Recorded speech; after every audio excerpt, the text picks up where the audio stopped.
বর্তমান সময়ে mobile internet যেন মানুষের কাছে নিঃশ্বাসের মতো। দিনের শুরু থেকে শেষ পর্যন্ত মোবাইল ইন্টারনেট ছাড়া কেউ চলতেই পারে না।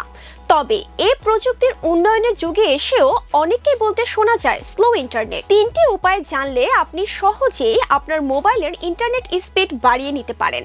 তাহলে চলুন জেনে আসি এই তিনটি উপায়। অনেকেই দিনের পর দিন ফোনের অ্যাপগুলো ব্যবহার করলেও ক্যাশে ক্লিয়ার করেন না। এতে শুধু স্টোরেজের চাপ পড়ে না, এর কারণে আপনার ইন্টারনেটের গতিও কমে যায়। তাই নিয়ম করে ক্যাশে ক্লিয়ার করতে হবে। এরপর যে জিনিসটা বেশি মাথা ব্যথার কারণ হয় তা হলো ব্যাকগ্রাউন্ডে চলতে থাকা অপ্রয়োজনীয় অ্যাপ। যত অ্যাপ একসঙ্গে খোলা থাকবে নেটওয়ার্কের ওপর চাপ ততই বাড়বে। তাই দরকার নেই এমন সব অ্যাপ বন্ধ করে রাখুন। আরেকটি বিষয় হলো অটো অ্যাপ আপডেট ফিচার। অনেকেই ফোন কিনে অ্যাপগুলো এমনভাবে সেট করে রাখেন যে ওগুলো নিজেরাই আপডেট হয়ে যায়। এটি যতটা সুবিধাজনক শোনায়, বাস্তবে ইন্টারনেটের গতি কমানোর ক্ষেত্রে ঠিক ততটাই দায়ী।